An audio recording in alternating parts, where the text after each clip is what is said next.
Thanks so much, everybody, to join. And I want to start also because Kelly can stay with us until 4, and I really want to exploit the fact that she took the time to join us today.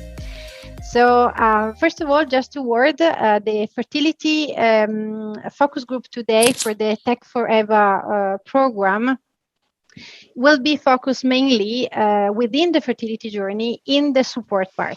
So in everything that happened from the moment where a woman is told that maybe there's going to be problem in their hair fertility journey, or when couples basically start the fertility journey going through IVF. And we are going to have several speakers. The first one is going to be Kelly Hungerford, that is joining us for the moment from the US. So thanks so much. And then we will follow up with either Haleg and Bavin Vaid that will go more through the IVF journey. And then we will move into more the co-creation part. So for the co-creation part, I will explain more later on. But I want first to start by introducing our first speaker, which is, as I said, Kelly Hungerford. Kelly is the head of digital at Sunstar. But beside this, I mean, she has a tremendous experience in both business, marketing, sales. I mean, we can name it. But besides that, she's extremely knowledgeable in everything that is digital related, and she has a tremendous experience in community building. So I thought that for today, she could be a tremendous add to the talk, because she could give us ideas on how a community can be created on the online side. So I'll pass it to you, Kelly, and thanks so much.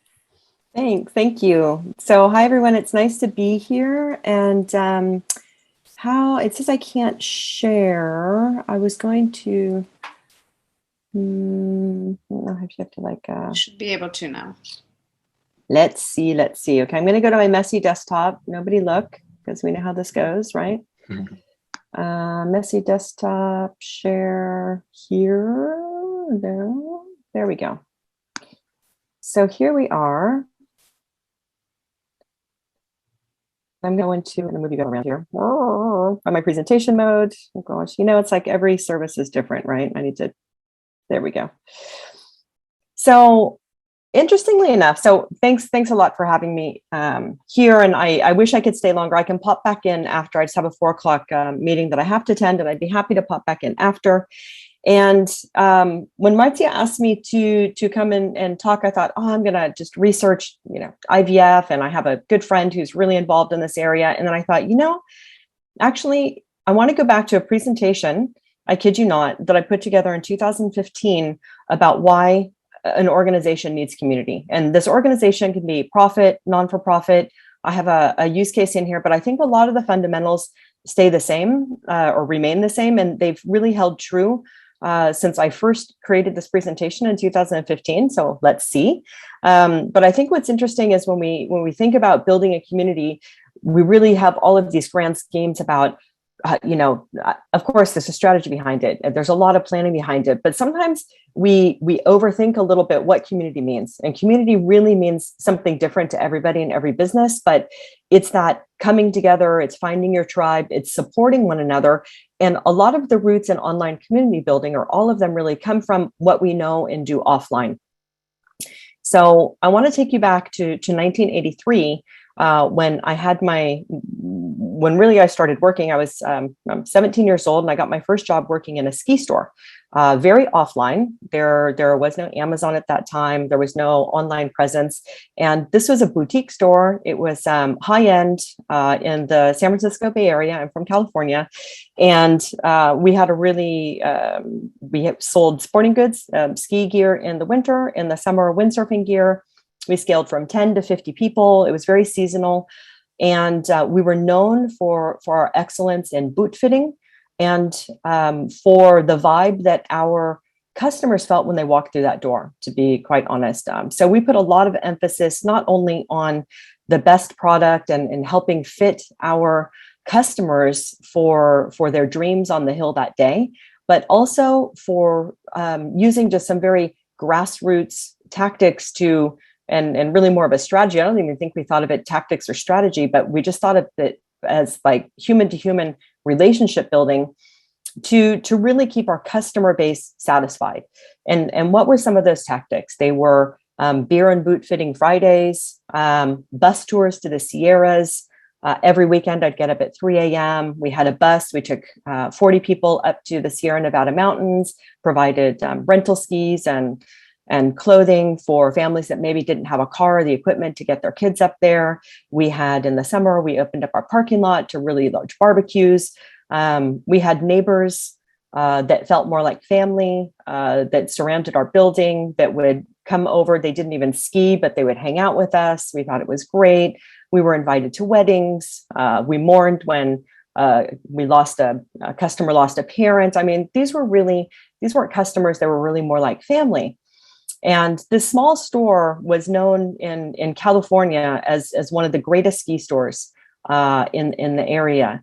And, you know, winters were great. They were white. Everything was perfect until one day a deep discounter moved in a half a block away.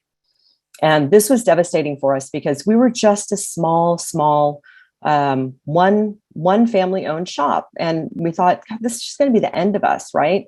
And what happened was indeed the store moved in. We were all depressed. I mean, everyone thought they were going to have to get office jobs. I mean, I've never seen people so depressed to see another store move in down the street. And winter rolled around. That news came in summer. Winter rolled around, and indeed our sales were down. I mean, it was pretty devastating the first few months. And then something miraculous started happening, and people started coming back. And they didn't even come back with their usual tribe, their family. They were bringing friends in.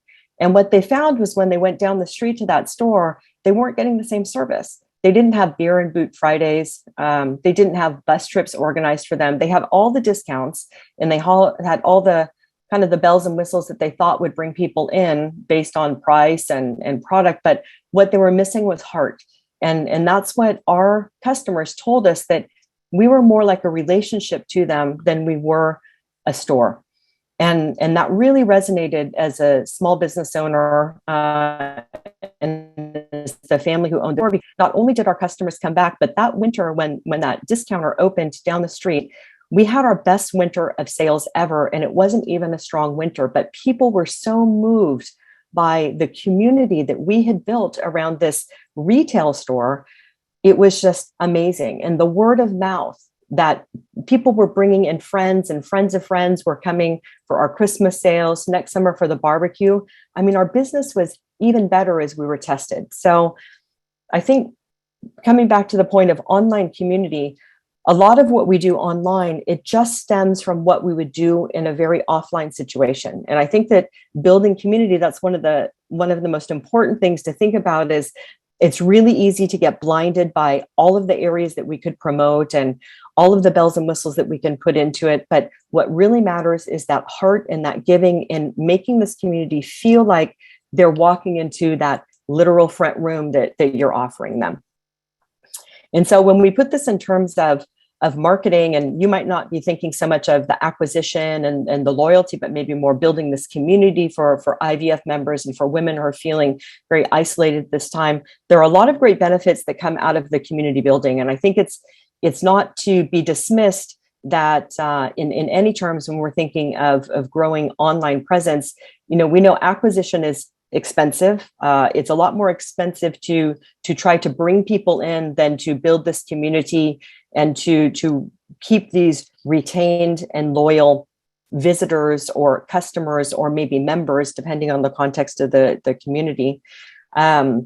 Loyalty is extremely important online as it is offline. We know that the figures are here, they're fact. Just a 5% increase in your retention can increase profits by up to 95%. So if you apply this to online and what you're trying to reach, this can have effects with partnerships that you're trying to introduce into your program, or potential, other sales options. Word of mouth is truly quite wow. We saw this. I see this over and over again, offline as well as online. The numbers are strong and evident that just under 5% can really of people, and not just customers, but people in the community, can generate the brand's online social referrals, which is huge. So really understanding who you're focusing in on is extremely important, because we can't be something to everybody, but we can be everything to a very, very small niche of people who can absolutely propel a movement in the right direction where you want to go. And interestingly, community members spend 2 times more and have higher adoption rates than non-community members. So I think when we take community and put that in the wider aspect of how you can work with partners or what a business model is, the community, again, is extremely important, an important driver of revenue, of word of mouth, of marketing, far more so than probably businesses even understand. So I always take the approach that creating the business strategy that focuses on building this loyalty is the one that makes most sense. And it's common sense, but it's also dollar and cent sense, because it really starts if you can focus on building this massive heart. And I see community really as the heart of this purpose in the organization. The side effects and the benefits long outweigh that primary goal that you might have moving into community building.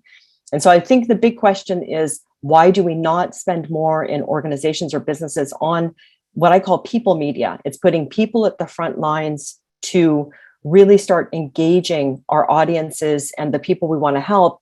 And I would say for most cases, it's because community is very difficult to tie to ROI unless you have very, very specific goals you want to reach.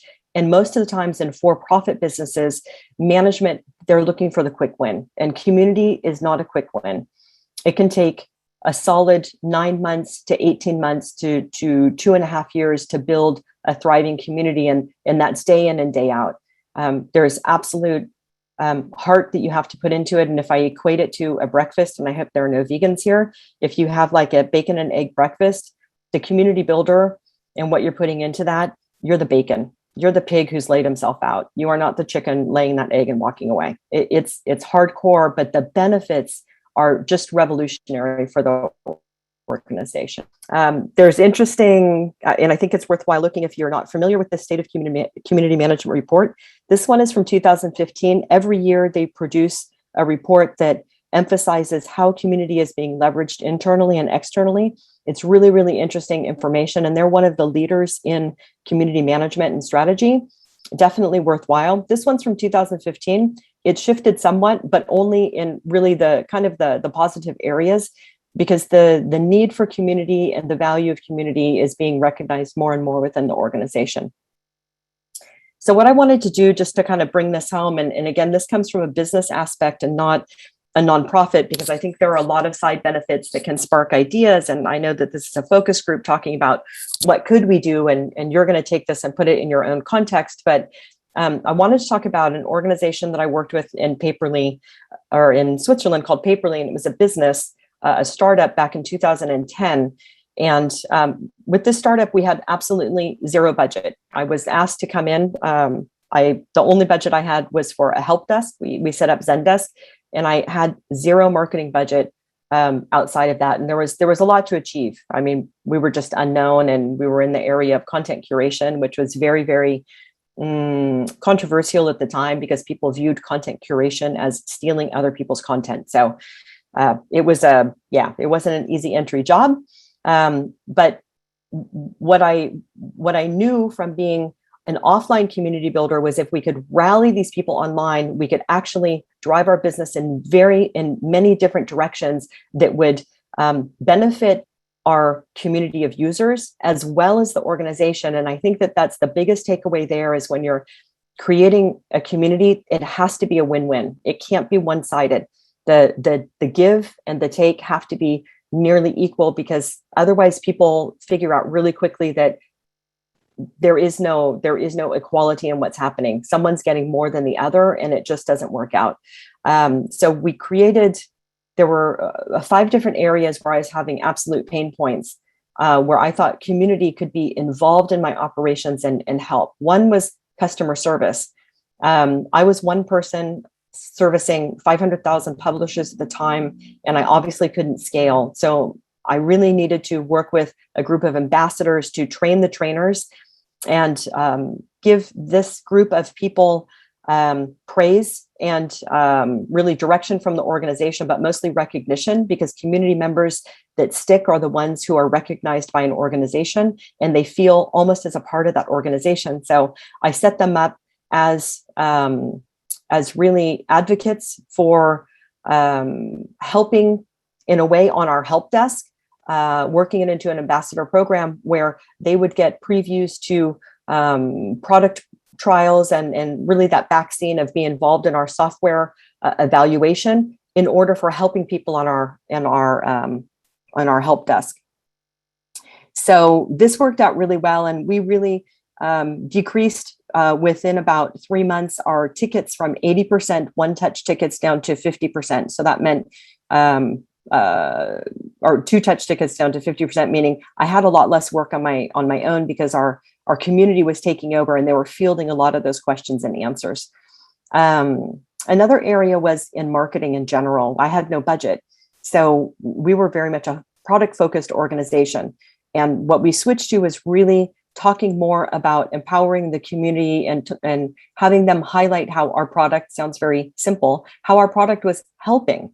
And that focus and that shift on the people and not the product made all of the difference. So we really created this online community to be helpful, highlighting how people were highlighting their businesses, to be specific, what they did and how curation was helping them. So I think that you can take out the business in the tool and highlight, figure out within that where women stand in this journey and how you can be helpful of shining the spotlight on certain parts of a story or on an industry and helping them come together to really gel and find one another. And what was interesting here as well is I learned through my efforts that some of my best teammates and employees were then the ones that I hired from the community. So by involving that first step, our community, into our product, they understood the product better than I ever could.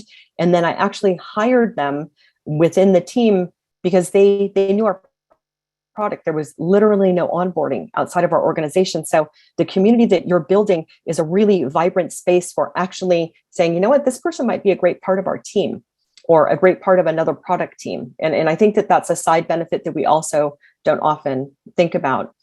I think today this is very common. We have a blog. Everybody has a blog. But I think what was really interesting about this was it was community powered. We took a backseat, or I did. All of the content was created by the community.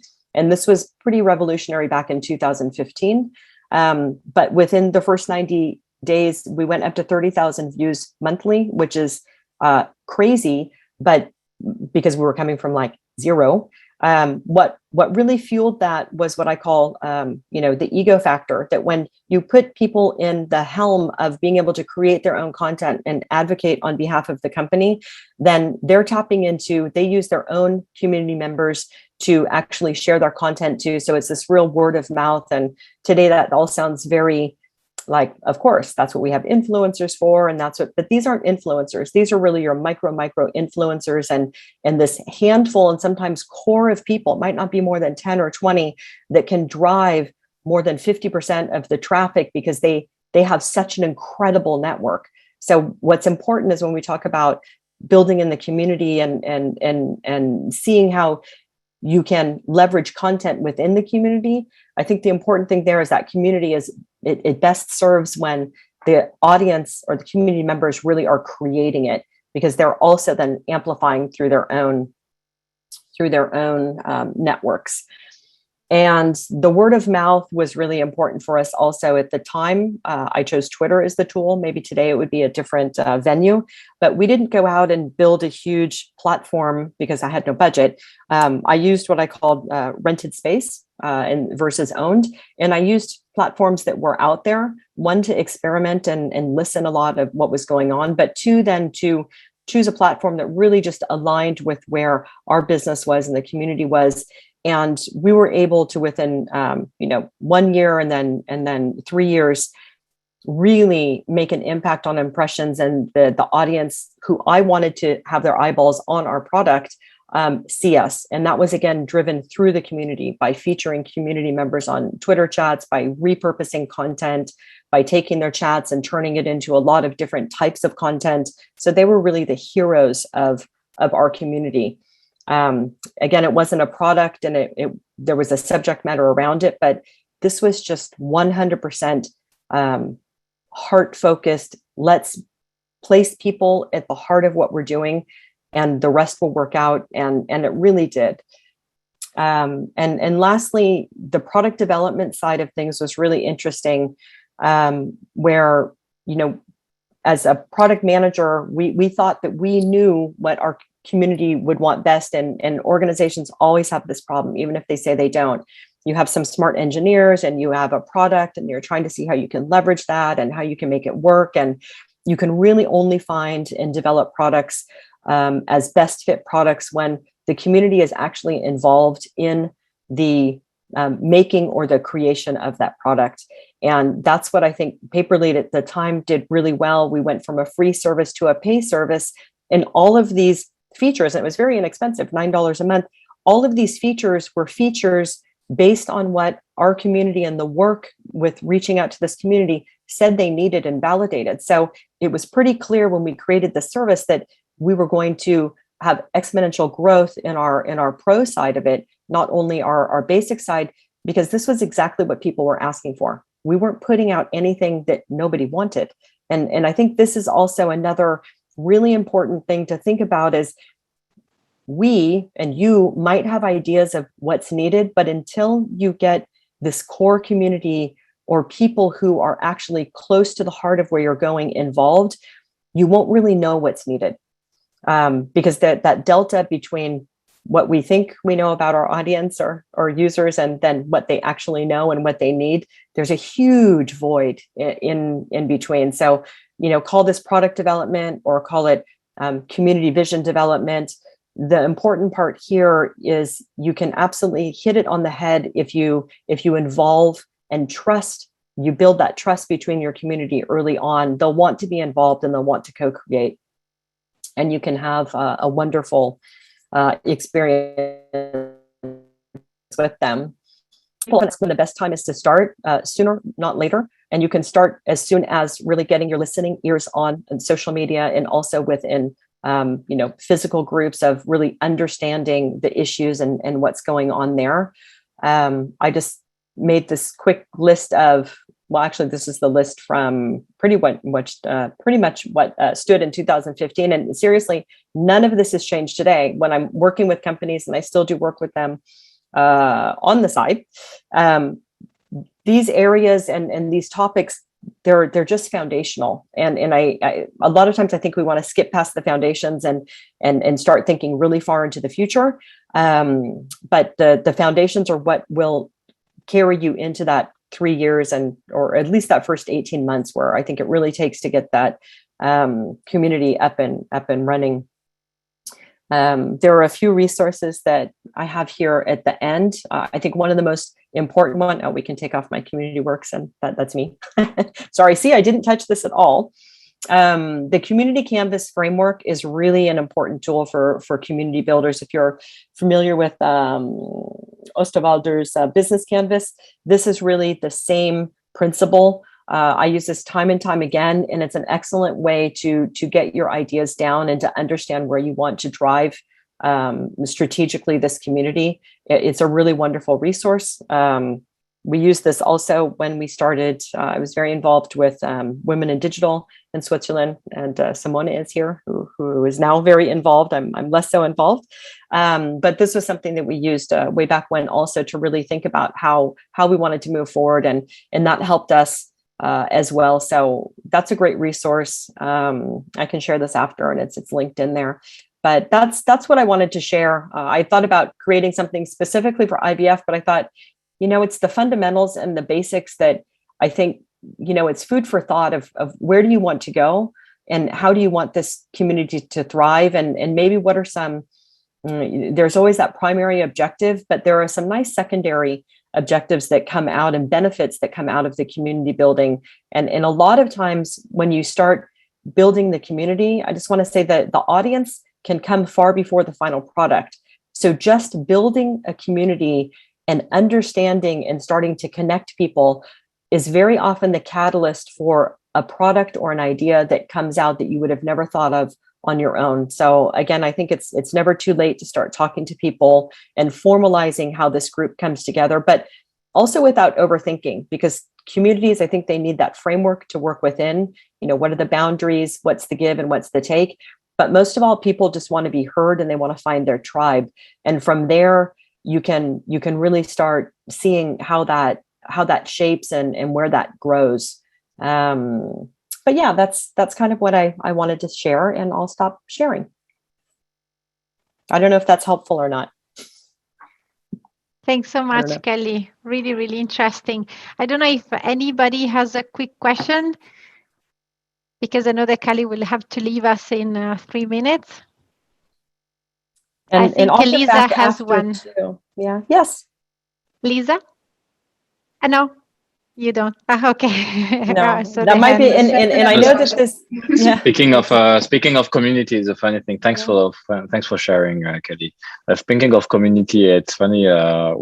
My former team before joining Faring, we did the branding for Finity.ai, and I didn't know you were working there. So there you go. So it's very funny. It's a small world. It is funny. Yeah, when that was back in the day, because I was there in 2010, 2011. So I had left even before. I left in 2014.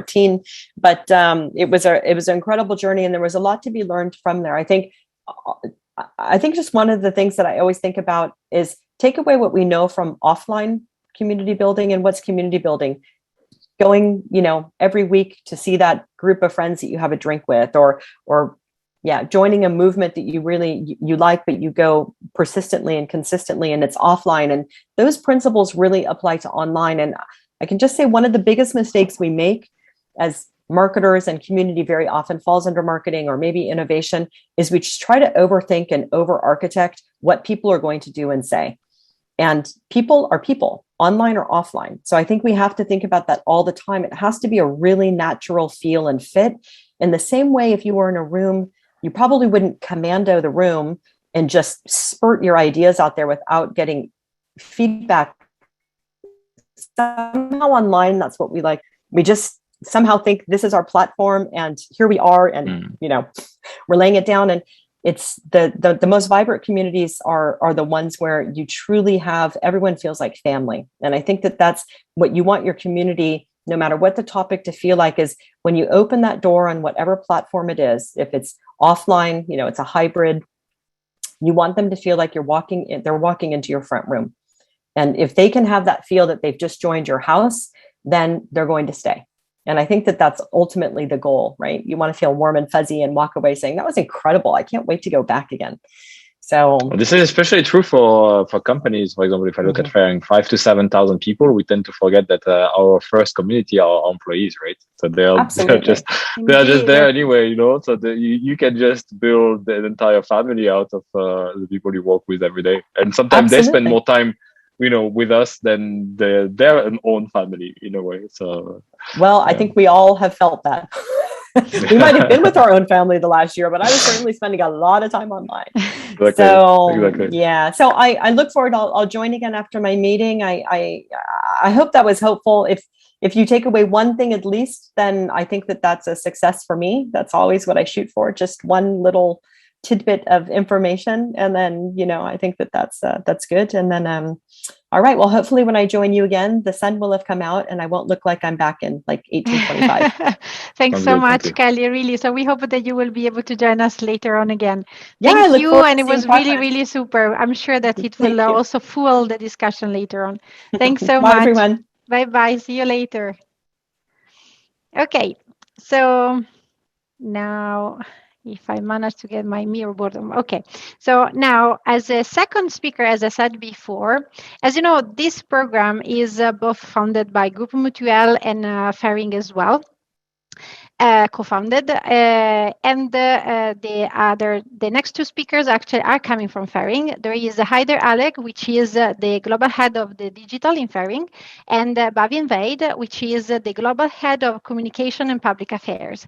So I would like them to take the stage, and Hi. Hello, everyone. Hello, everyone. Thanks for having us.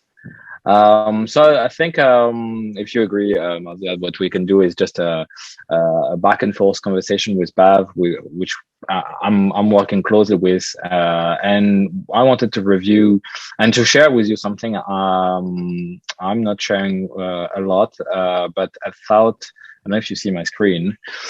I felt because of I don't know if everyone is aware of Faring, and maybe it's good for you to just get a bit of who we are. Faring is a pharmaceutical company headquartered here in Switzerland, and we are one of the pharmaceutical leader in reproductive medicine, maternal health. And as such, it's we love to say we are a company that is here to help anyone make babies, right? So that is kind of a unique position to be in the healthcare space. This therapeutic area is very emotional for us to work with, and Bav, I guess you feel the same, right? So it's quite unique as an organization. Yeah, and it's sorry, Hyde, I was just going to add, and I think it's an absolute privilege to be able to work for Ferring, especially now with the impact that we can have also as an organization, but also it's the life-changing moments that we're creating. So the stories and the impact here is very emotional, and we're very grateful to be able to work in this space. So to plug the wagons a bit with Tech4Eva and why Faring is interested in the tech space, and how we are using also this community. We were talking about community. When I joined Faring 4 or 5 years ago, the realization is that world around us is going very, very fast. We wanted to make sure that we, as a leader, we are also behind, that ecosystem around us. And we started to open up much more to innovators. Could be big tech companies, could be, other scientific institution, or startups. And we wanted to make sure that we can have a good and positive way to listen to that ecosystem, but also provide our expertise, because our company is 70 years old. And as leading in the space, we wanted to bring also that knowledge from the company to break the silos in a way, and really building that community, extending that community. And sometimes, I also welcome our competition, to come and share if there are something to learn together. Let's do it. At least that's the spirit. Now, on that particular slide you see here, it's an extract from a work we've done with one of the startups that is within Tech4Eva called Womb. And we participated with Womb in something very, very interesting, is to understand the journey. So you saw the title, that there is an unspoken, very emotional journey for potential parents. And as such, it's very blur to understand from the outside what those potential parents are going through. Of course, you can do social listening and you can look online, but it's like an age pyramid. This funnel, that journey, looks very different depending on your demographic, depending on your age, depending on your cultural background or your geography. So this is what we wanted to understand as a global company. What is a common denominator if we really want to help those potential parents to get the chance to have a family? Where does it start? Where does it end? And where can we provide value? And sometimes this is where we say, potentially this value will come from an external ecosystem. So we started to look at the world maybe a bit mechanically, but it helped us put our thoughts together and connect with the ecosystem in a funnel. That's why you will see me or Bav or some other people within our company talk a lot about this funnel when we talk with some startups. And we tend to see the world with that there are a lot of people that are embarking that journey without even knowing about the struggle to make to build a family. I was working for a contraceptive pill maker before, and I was astonished with the amount of information you get to not have babies. On the opposite side of the spectrum, a lot of work has been done in the last 30 years to not have babies, but few work has been done really to provide access to family planning and educating people into that step of their life. So that's why you see this top of the funnel is about, if there is a goal as a society, is to make sure that as maximum as possible, people are aware of their potential struggle that they might have, solution they might have to prevent those struggles, and so on.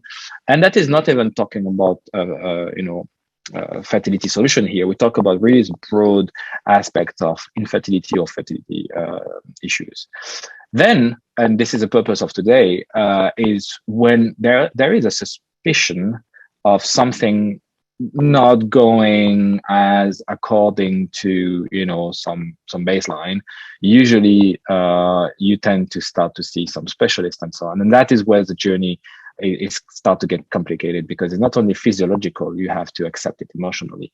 And that's what we wanted to understand with the help of a startup that had traction.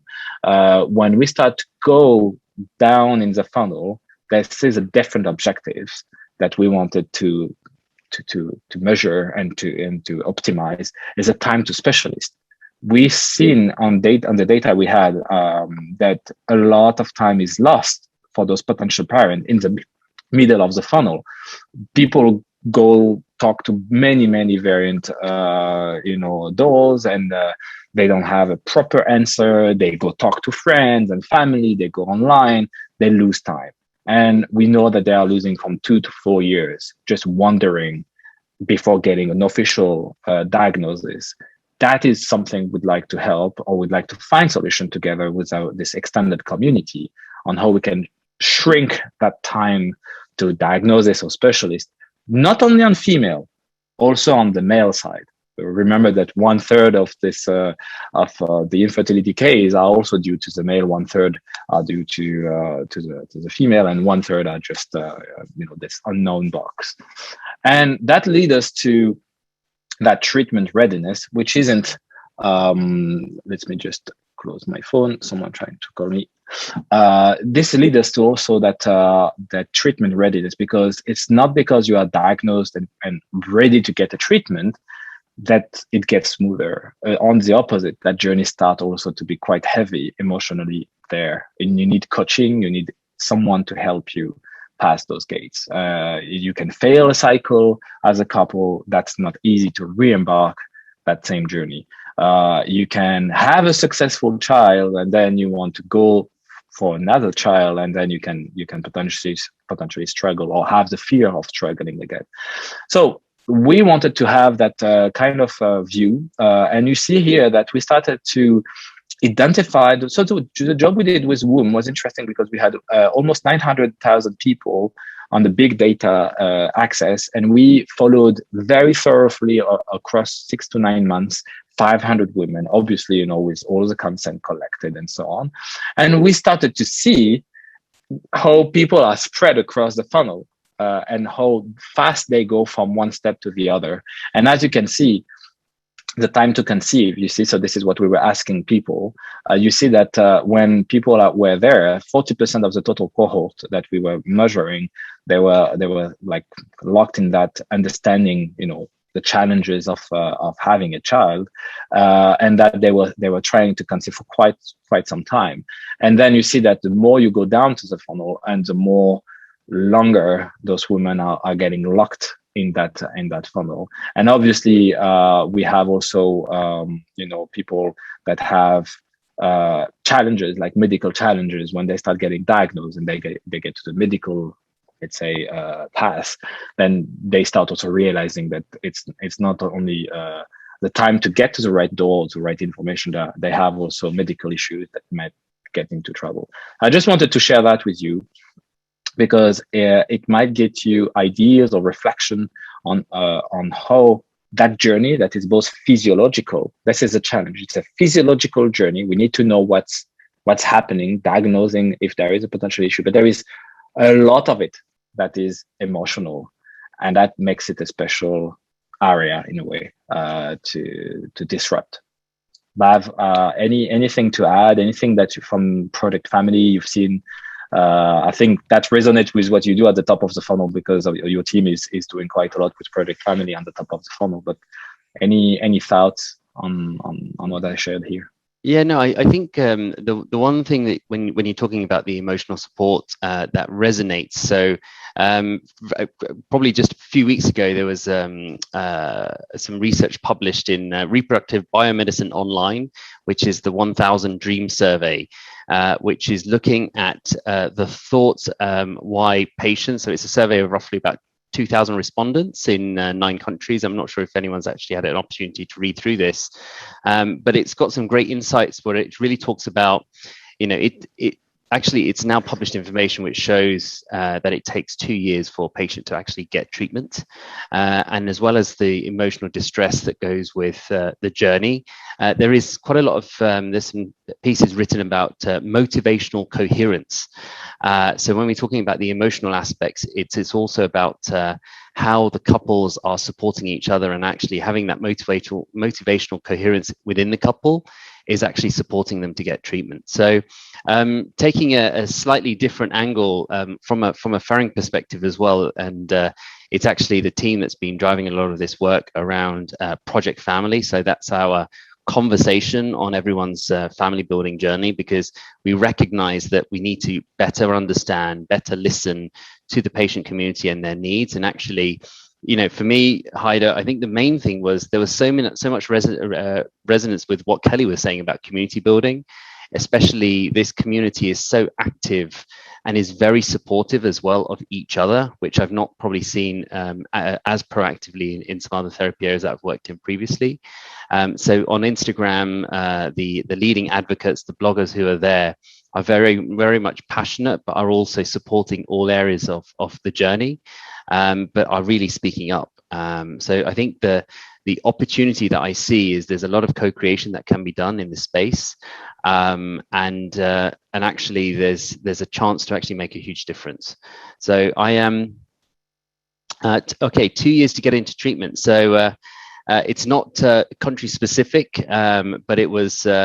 It's actually from the 9, but I will post where the research is and where it's from in the group chat, so you can have a look at some of the details there as well. Something I can share maybe, and because you were speaking about country specifics, I'm just looking at the time. But this was done mainly in Spain and Latin America, and obviously the dynamics of families are a bit different than the US, or for example some other places like the Nordics and so on. That's why we tend to see that you cannot reproduce a set of tactics globally, just take a blueprint and apply it. We tend to see that what will be good for China for their funnel will look very, very different than the US. It sounds normal, but it means also that when we see the market of opportunities and solutions, and there are a lot of femtech solutions out there. I mean, Tech4Eva is a good windows to what's happening in that world. It tends to be very, very difficult to take a German app and try to just scale it in Japan. That will not work that way. So you might see that there is room for quite a lot of specificities, because at the end of the day, the treatment pathway or the diagnostic pathway are still regulated locally. And if you're a startup out there thinking of disrupting that market, you have to keep that in mind when you're building your roadmap of functionality, or you are scaling your functionality. As for us, as a market leader, and Bav, back up me if I miss something here, we are sitting at the end of that funnel, making sure that the real KPI is a family having a baby. So as a market leader, we do have an interest to make sure we foster the right thoughts and the right insights, so that community of innovators around us can do the right thing. We have Project Family as a conversation vehicle, but you can imagine that it will be very hard for us to be at every corner, as a pharma company being at every corner of the spectrum. That will be quite impossible to imagine. So by having that community around us that understand the challenges, uses potentially the data we have, the insight we have, and we are more than happy to share it like we do it today. That will be for us where the interesting innovation pops up, for the benefits of the clinical practice. That we have also a lot of things to do on the clinical practice side, but also more importantly on the patient side or the potential parent side, there is quite a lot to do on supporting that journey.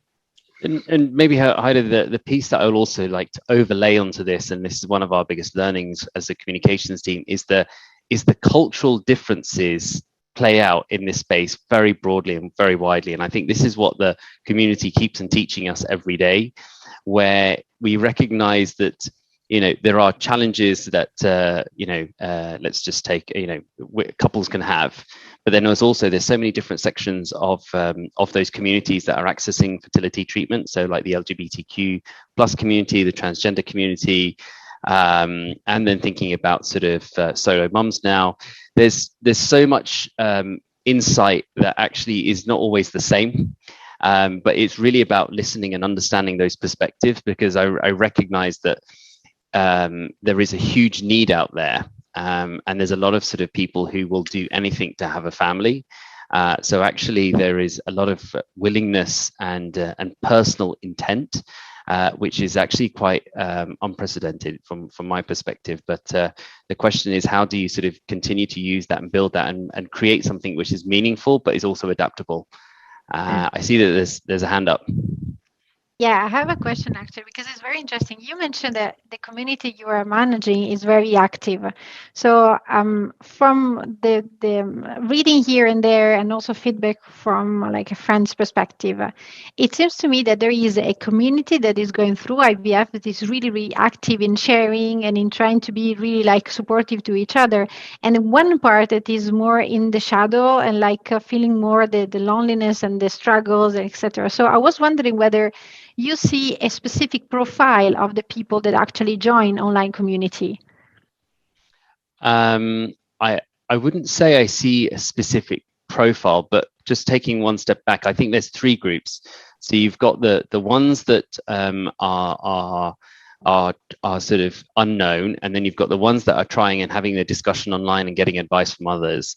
And then now we're finding that the ones that have been successful, and even though they don't intend on having any additional, children, for example, but they're actually so connected with their own journey that they're also continuing to they're willing to continue sort of championing the needs and supporting others.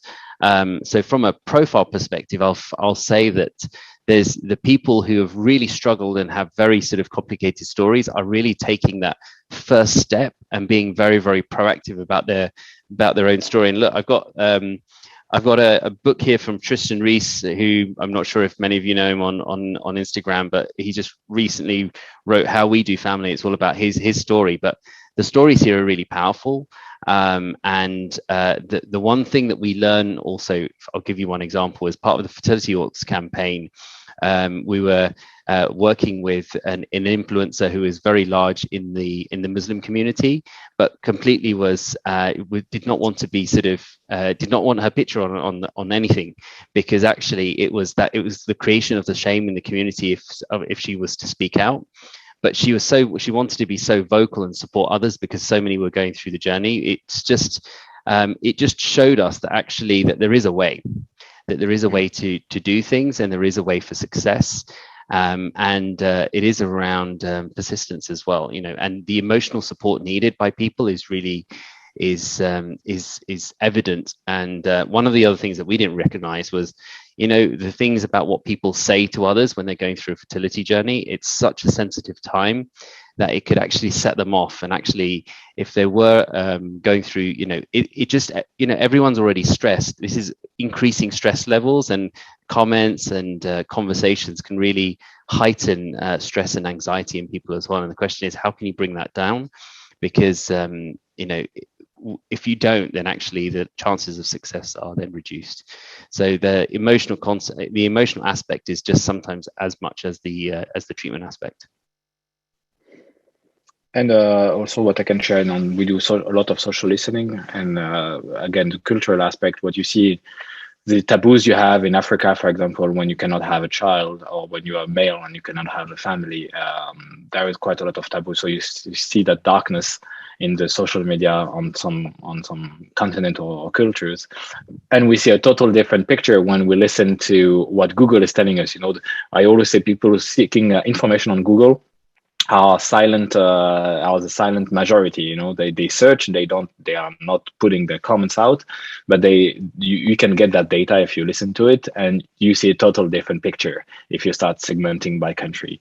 So that's an interesting piece. Just to connect it with your workshop you will have in a second, you know, in the Miro board.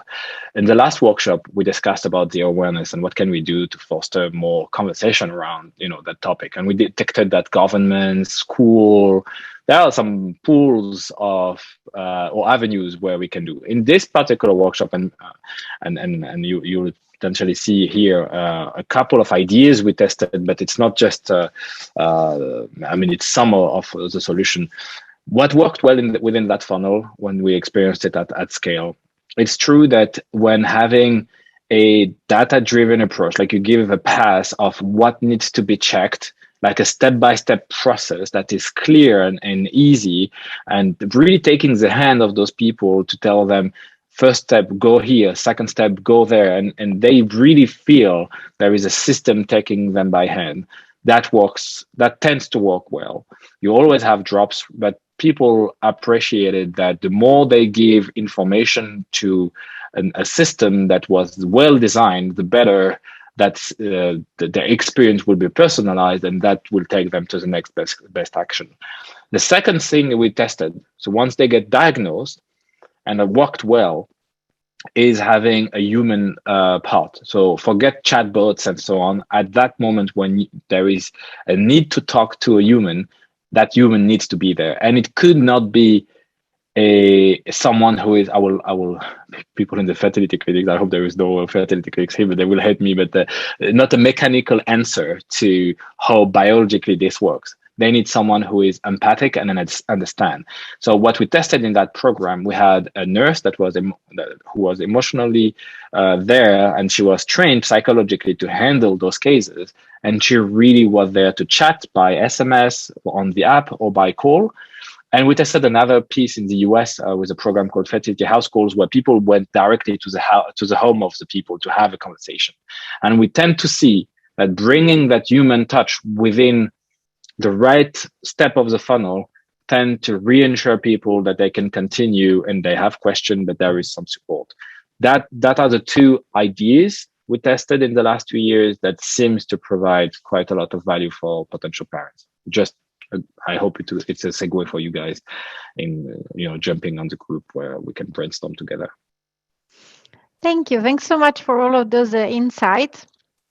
Anybody has questions? Seems not. So I think that we can actually move to the next part of the workshop. I really want to thank, of course, Haider and Bhavin for their intervention and sharing their experience in the field, because I think it's really, really interesting. And if you allow me to, I will share again my screen and move to the next session of our focus group. Okay. Do you see my screen? Hope so. Okay. So as last time, I think most of you participated, but for the people that are new, what we did is using Miro as a co-creation board. And we will use the next 30 minutes to try to, let's say, brainstorm on what is existing and what could be a potential solution to improve the existing situation in terms of support during the fertility journey in 2 steps. One is when you are just diagnosed with the fact that you could have problem with fertility in your future, or when being in a couple or alone, you decide to go through the fertility journey, and either you discover that you will have challenges, or you actually go through IVF and it doesn't work. Or even when you go through the IVF and you get the first implant, and then you need to wait until you know whether it was successful or not. So let's say that we would like to deep dive into potential solution to improve the support to people going through all of this. And we would like to do it through groups. So we will be divided into groups. And using Miro board, I hope you will see the link in the chat so that you can access the board. If you're not familiar with the board, it's quite straightforward, but I think you see my screen. So in this side, you have basically the only one that is interesting is the post-it, so that you can take the post-it and add a sticky note, for instance, where you would like to write something. You can make it smaller, bigger, and while typing, it will adapt with how big is your post-it. And just another thing that you can do is below here you have some text that I took from online that is mainly showing what people are saying around the fertility journey and how people feel around the fertility journey. And this somehow should help bring some empathy and help answer at the end the questions that are here. And of course, those are just very, top line questions. So feel free also to go deeper and share all of the things that you think could be interesting and useful, knowing what we are trying to achieve. Now, in the same Miro board, you will see also this part, which is basically what we discussed last time. I'm just keeping all of those, let's say, workshop in the same Miro board so that at the end, we're going to have a full picture of everything that was discussed. So I think there is nothing more to discuss here, but if you have questions about how this system works, just, raise your hand or, type into the chat and I will be happy to assist you. So the link, as I said, is in the chat in Zoom. And I would like to ask Julie now to send us to the rooms. Okay, I think we are all back, right? Yeah, I think so. Okay, thanks so much. I will share again the screen. There are a lot of comments. So before going through the answers and what was your thinking, which for sure, I mean, we already read a little bit and they're very interesting. I just want to share with you an experience that I've got by talking with my gynecologist. So I went to her a couple of weeks ago and I mentioned about this group. And I said, do you want to join? Because I thought it would have been really, really cool to have a gynecologist, talking with us and sharing. And then she was like, oh, that's amazing. This is a super activity, et cetera, et cetera. And I asked her because I knew that she is quite involved in a fertility journey with, other patients. Then she finally couldn't. And then she asked me what is going to be the focus of the focus group for that day. And I said, support. And she was like, but why support? I mean, people don't need support. It's something so normal. And I was like, okay. I mean, people need support, I think, because you're going through such, from emotional perspective, such a journey that very likely you need support, actually, that is a little bit of extra. And you need a lot of empathy as well. That, for example, if you go through your first IVF, maybe if they support you and you feel really like in a cocoon, maybe chances are that the IVF will be more successful because your level of stress are down, you feel calm and relaxed. While if you are all alone, like in your, thinking, and very likely your level of stress will go so high, depending on personality, of course, that it could also be that you influence the outcome of the first treatment. And she was like, but then so what? I mean, abortion is so normal. Nature happened. And I was like, really? And I've got the feeling that there is a this part from the technical people that run around this world is somehow missed the empathic part, because they see as a natural process of, the woman body to either accept the pregnancy or not. And for them, I mean, one doesn't work, but the second one will work because there is no reason why not.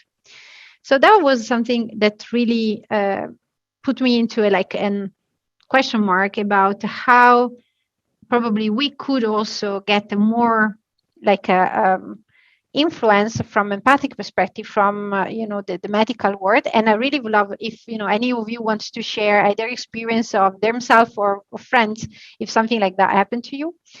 And then another thought that I had was lucky enough I have a baby, and when I came home with my baby, they sent me a sage-femme, an obstetrician that basically stayed with me for basically multiple days. She came every day to check whether I was mentally sane. So she was checking if everything was fine, that I was okay. And then she started every other day and then once per week. And then after basically 4 months, she stopped coming and seeing me and giving me advice, etc. But for me, it was fantastic because it was so, emotional moment, although very happy. But hormonal wise, I was going up and down and up and down, and she helped a lot. So I'm wondering whether there should be a person like that come to you at home and help you closely, like a friend, but maybe like a nurse, so somebody trained, but like a friend in the journey.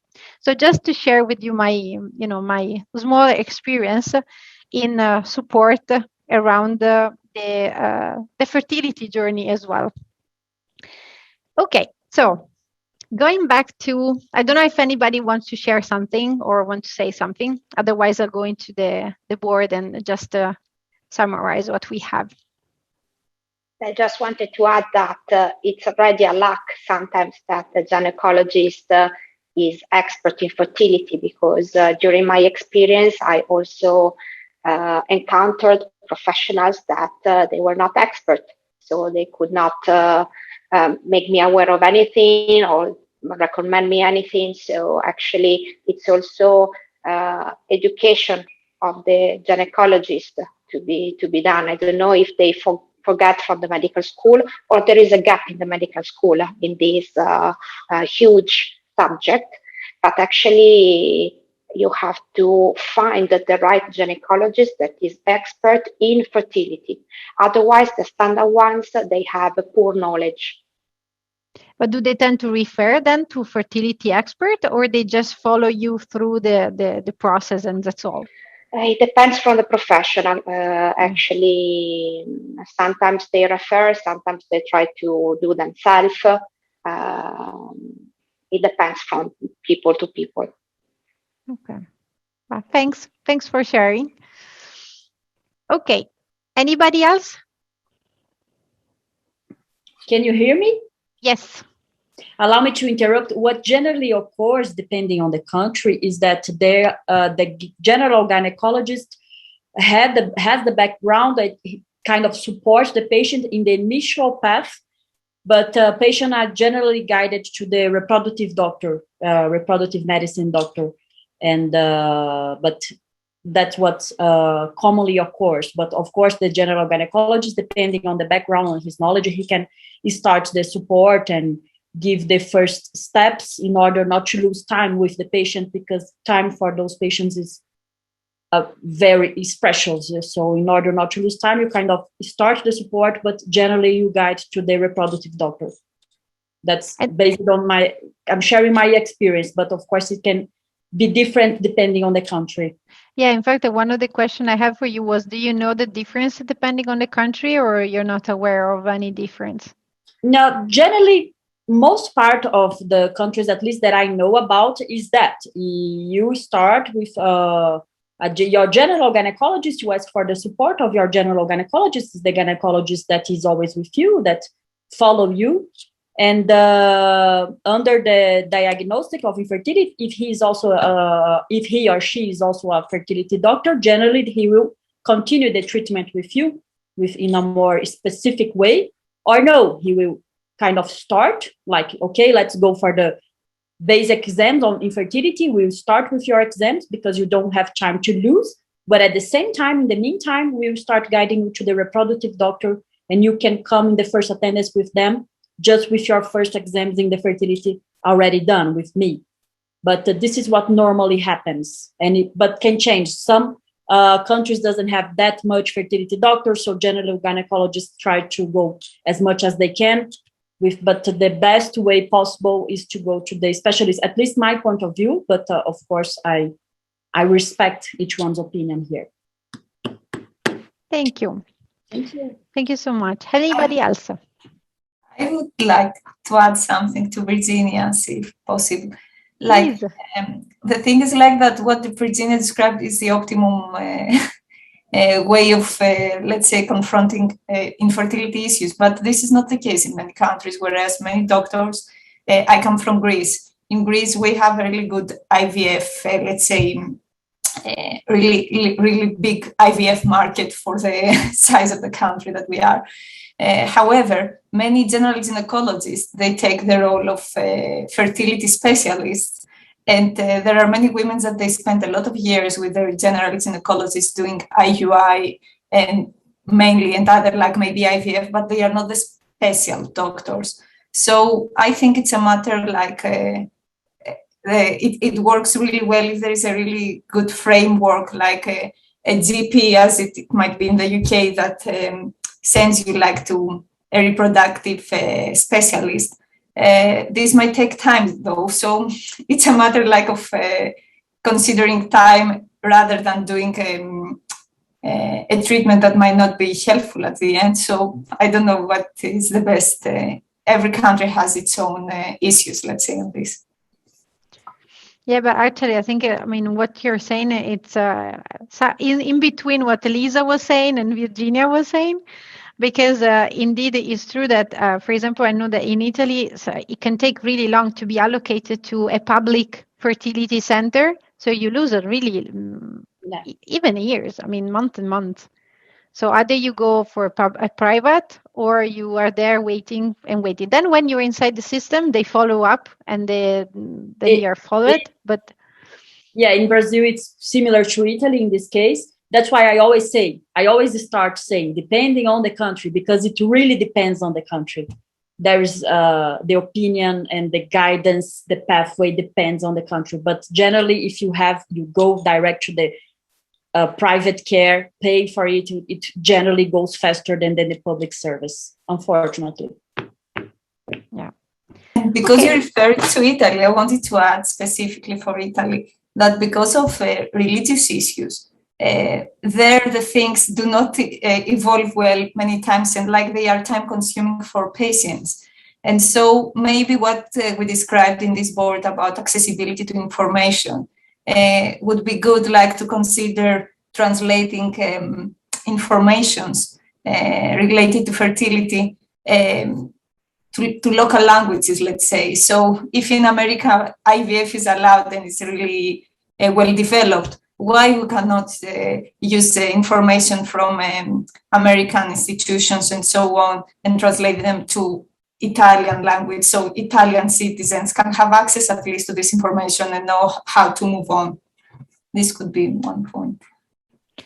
Yeah, for sure, accessibility of info is something that it's extremely important. In the previous workshop, we discussed about the awareness generation and the fact that often there are lots of information, but they're not easy to access, or sometimes you don't think about it, so you don't actually proactively look for those information. And then when it happens, you're like, oh my God, this, because you feel that it's not going to be your problem, basically. I mean, we always hope that is not, something that will hit one day our path. So I think that what we finished last time was that awareness generation is super important at the early stage, really starting from, teenagers. Of course, with the easy information, and then you go for more complex later on. But it's super important that females are aware about our, let's say, the fertility journey and how it can evolve during life. So, Kelly, do you want to say something? I do. I just wanted to add to that. I agree. And I think if I take the example, I'll drop the link in here. Very good friend of mine started long ago in the US, documenting her journey with egg freezing. And she started a site actually called Eggsurance. I'm just going to pass this on, because what she found over time was the outreach regarding, because of SEO, because of search, because there are no borders online, that the outreach of women coming to her were not based only in the US. So I think this information is very, it's not necessarily country specific. I think the need to be able to connect and find that help and find access to information, it can come from anywhere. And I think that because that's, regardless of the company you're in, the isolation you feel, maybe the logistics around egg freezing or IVF or what have you, it's definitely easier or more difficult, the access in certain countries, but just that feeling of isolation and needing to find people to connect with is so important. So this friend successfully went on after many non-successes to have a baby. It didn't happen the way that she thought it was going to. It's really interesting to read the content, perhaps for you also, because she's truly kind of a pioneer in this area, and also of bringing visibility and giving women and doctors, really bringing in experts to talk about the fertility path that reached international audiences. So it's just wanted to share that. No, thanks so much. Marcia, this is who we spoke about, where I've connected with her to see if it's interesting for you all, if she would share that story, at another time.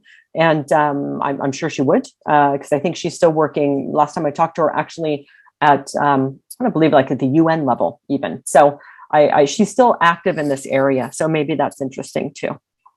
I think it would be wonderful, also because the next focus group around the fertility journey, which is going to be our last, is going to be about solutions.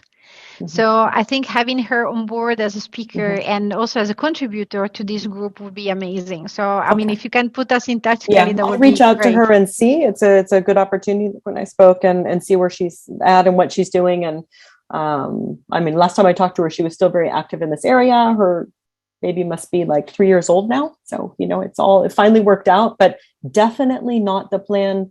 I mean, her IVF, that story didn't work out really well for her at all. So, but she embraced that to try to educate others on, hey, don't listen to what just the professionals are saying. Yes, indeed. Because there's a whole story behind that too. You need to know the truth, right? So that was out there, and it ruffled a lot of feathers, but she was very, very, she just said, I'll just start documenting myself and let everyone know what this journey's like, because it can be, everyone's journey is personal, but it can be fantastic, or it can be not at all fantastic, or somewhere in the middle. Yes. Thank you. Thanks so much.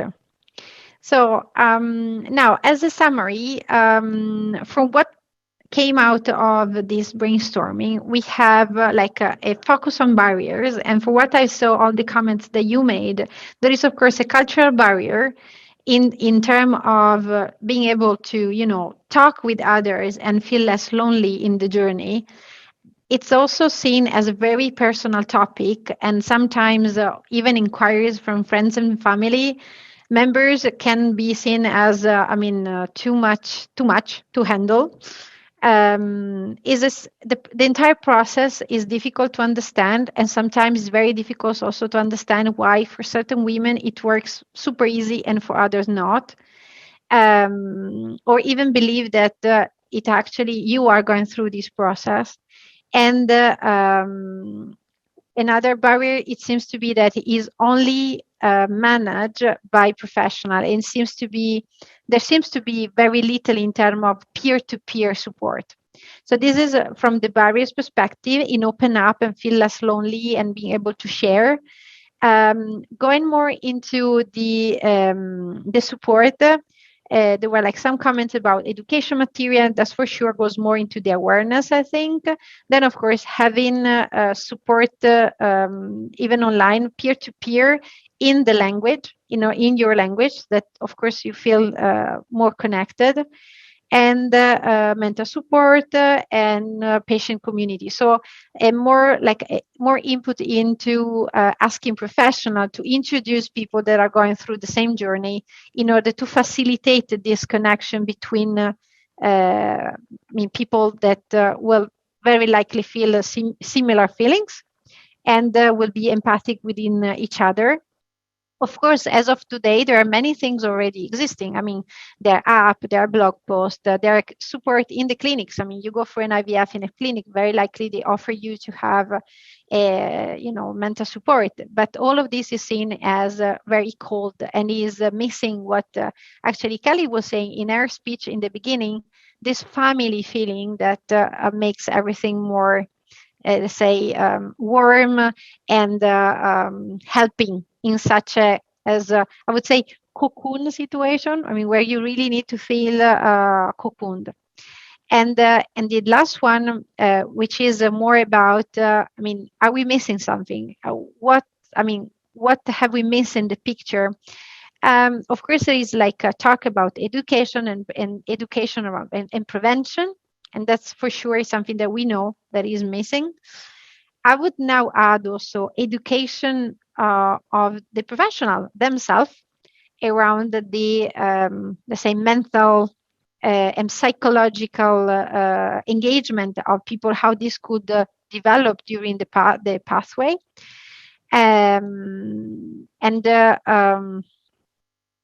There is like a comment about data, that there is not a lot of data available. The fact that, of course, gynecologists sometimes are not expert in fertility, and therefore this is a problem. So going back to what Virginia, Heidi, and Elisa were mentioning, the fact that sometimes, unfortunately, you have to deal with a professional that is not trained specifically to this. And then, of course, like having access to comprehensive information that doesn't give anything for granted. So, for instance, the link that Kelly shared about the egg assurance is something that could be really useful, because it's a peer telling a story and provide all of the information so that whenever you choose to do certain things, you know exactly what it's gonna look like and what are the risks, for instance. And then the last point is that sometimes science overrides empathy. And this is, of course, an issue, but I think that if you are aware of that and you try to design a support solution that goes through that journey, very likely you will be able also to override the, let's say, the scientific approach and go back to the human-to-human approach. So this is what came out from this. I don't know if any of you wants to make more comments about what we found out, or if you have more thought after this small exchange.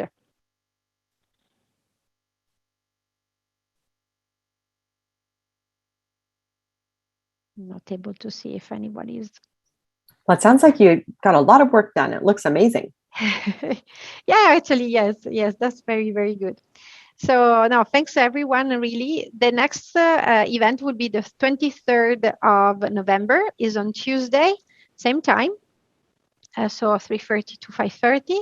I hope all of you will join. And this time we will talk more about solutions.